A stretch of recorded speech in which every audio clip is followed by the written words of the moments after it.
Obsidian facile, les 25 raccourcis clavier. Alors dans cette vidéo, je voulais te partager les principaux raccourcis clavier qui, je pense, peuvent te faire gagner du temps dans Obsidian.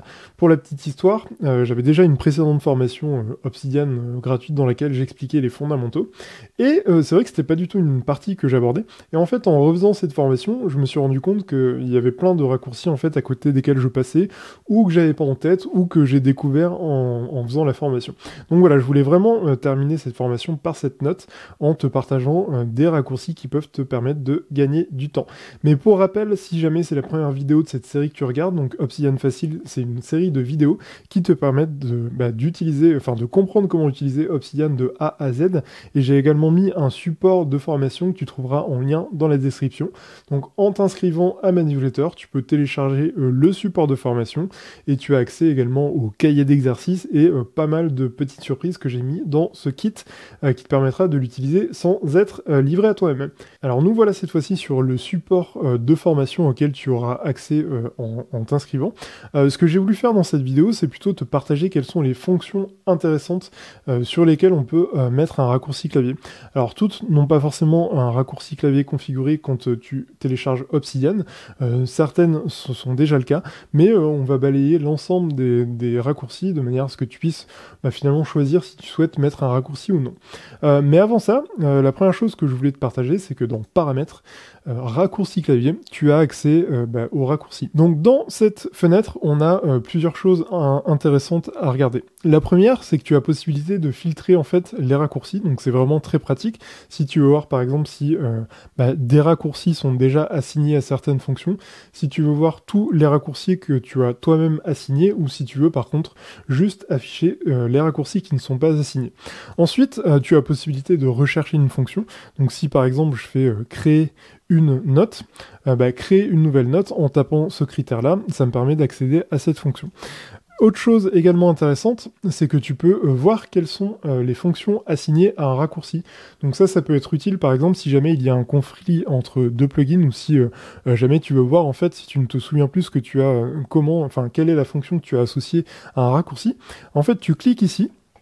Tu fais ta séquence de touches, donc par exemple CTRL plus N, et là en fait Obsidian filtre automatiquement en me disant que CTRL plus N est actuellement assigné au fait de créer une nouvelle note. Donc vraiment pratique quoi, je pense que c'est un mot que j'ai dit 50 fois dans la formation, mais c'est vrai que je trouve ça assez sympa. Et ensuite quand tu veux revenir en arrière, donc si tu veux fermer finalement ce filtre, tu peux cliquer juste là. Ensuite comment ça se passe pour définir une action, donc par exemple on va se faire celle-là au hasard, donc je peux cliquer sur personnaliser la commande, et là je peux assigner une fonction en faisant ma série de touches. Donc là je vais faire CTRL plus N, et j'ai volontairement fait ça pour te montrer que quand en fait le paramétrage s'affiche en rouge, ça veut dire qu'en fait il y a un conflit. Obsidian te l'affiche d'ailleurs juste là. Et donc quand il y a un conflit, en fait on peut cliquer sur cette partie en rouge, voir quelles sont les commandes qui sont assignées à ce raccourci, et donc là on peut choisir d'en supprimer une par exemple, une des deux, donc là on va laisser nouvelle note, mais on va plutôt supprimer celle-ci. Voilà donc comment tu peux assigner un raccourci, et c'est une fonction qui est assez pratique. Maintenant on va évoquer ensemble les 25 raccourcis que je trouve intéressants, donc littéralement je vais utiliser la palette de commandes et te montrer l'intérêt qu'il y a derrière ça. Raccourci 1, affiché dans le dossier. Alors dans Obsidian, tout au long de la formation, on a vu que finalement ce qu'on faisait dans notre coffre Obsidian avait une répercussion sur ce que l'on voyait côté explorateur de fichiers de l'ordinateur. Globalement, ça veut dire que si tu modifies une note, par exemple si tu la mets à tel endroit sur Obsidian, tu verras exactement la même chose dans l'architecture de ton ordinateur. Et donc ce qui est sympa avec cette fonction, c'est que ça te permet en fait d'afficher directement sur ton ordinateur où se situe ta note. Donc là, je vais le faire en direct pour te montrer. Je clique sur afficher dans le dossier, et bien là, ça m'affiche directement l'endroit où se situe ma note.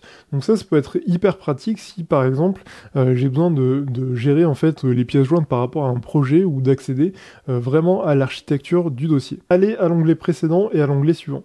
Ce qui est hyper pratique avec ce raccourci clavier, donc qui existe déjà dans Obsidian, c'est que quand tu as plusieurs notes qui sont ouvertes dans l'espace du milieu, et bien plutôt que d'avoir à venir et à cliquer sur chacune des notes, et bien en faisant CTRL plus Tab ou CTRL plus Shift plus Tab, tu peux naviguer de note en note. Donc là, je vais faire CTRL plus Tab, et en fait, je passe à la note 6, je refais CTRL plus Tab, je passe à la note 5, et ainsi de suite. Et si je veux revenir en arrière, donc là, je fais la même chose, sauf que j'appuie sur la touche Shift, mon CTRL Shift Tab, et bien là, je reviens, je navigue, on va dire, sur la partie gauche. Annuler la fermeture de l'onglet. Alors là, pour le coup, c'est marrant parce que c'est une fonction que j'ai apprise littéralement en refaisant le module de formation. En fait, parfois, dans Obsidian, tu vas fermer un onglet. Sauf que si jamais tu vas fermer cet onglet, tu ne peux pas revenir en arrière via les boutons de navigation.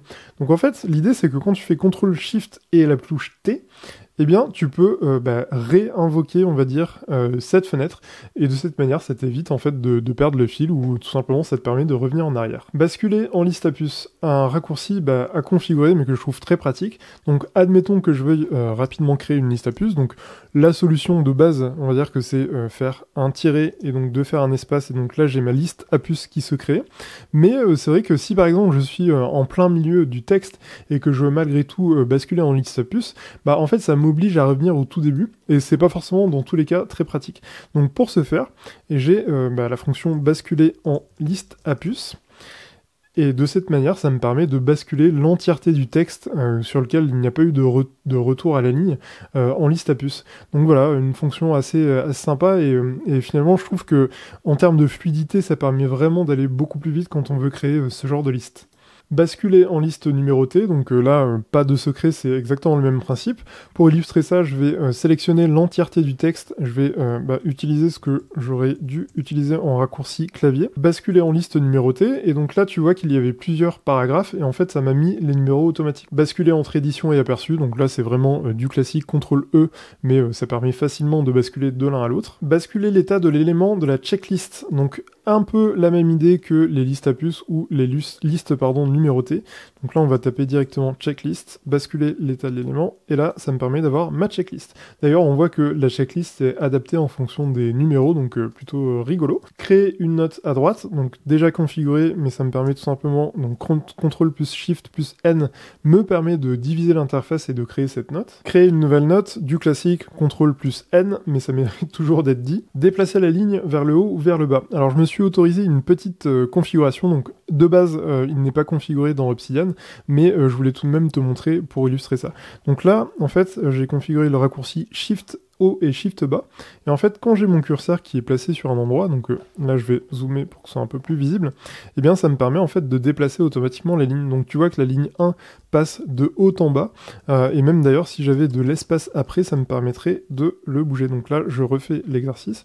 En fait, c'est vraiment juste trop pratique. Explorateur de fichiers, afficher le fichier actif dans l'explorateur de fichiers. Donc là, littéralement, ça te permet en fait de savoir où se situe physiquement ta note dans Obsidian.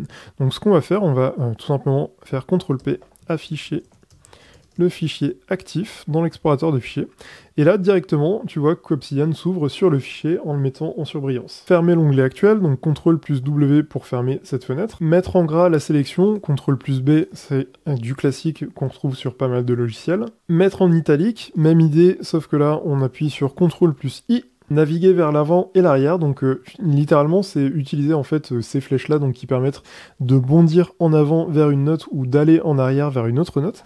Et bien là en faisant CTRL ALT et droite et gauche, ça me permet finalement d'utiliser ces fonctions. Ouvrir le lien sous le curseur, donc là littéralement si je suis sur une note que je veux ouvrir en fait ce lien mais que je veux l'ouvrir dans une autre fenêtre, je fais CTRL, je clique gauche, ça me permet de l'ouvrir. À noter qu'en fonction du paramétrage, donc dans paramètres éditeur, toujours focaliser les nouveaux onglets, tu seras automatiquement sur cette nouvelle fenêtre ou non quand tu cliques sur le lien. Ouvrir le lien sous le curseur vers la droite, je suis sur une note, je veux cliquer sur un lien, je fais CTRL plus ALT, je clique et ça me permet de scinder l'espace en deux pour avoir l'une et l'autre des notes. Palette de commande, ouvrir la palette de commande, donc un raccourci qui existe déjà pour ouvrir la palette de commande. Plier et déplier tous les titres, plier plus et plier moins. Alors là aussi, je me suis permis de configurer ce raccourci pour te montrer, enfin ces raccourcis. Dans l'idée, donc on l'a déjà évoqué, mais quand tu as une note avec plusieurs niveaux de titres, et bien en fait, si tu veux avoir un peu plus d'espace, avoir une meilleure visibilité, tu peux plier finalement ces différents niveaux de titres. Donc ça vaut pour les titres, mais ça vaut également pour les listes. Donc de cette manière, quand j'ai une liste à puces, je peux le faire, ou pareil pour les tâches. Le truc c'est que, en fait, on ne veut pas forcément cliquer sur chacun des titres pour ouvrir ou fermer ces différentes listes. Donc pour ce faire, ces raccourcis clavier, donc là je vais utiliser CTRL SHIFT et la touche du haut. Ça me permet de plier en fait l'ensemble des différents niveaux de titres.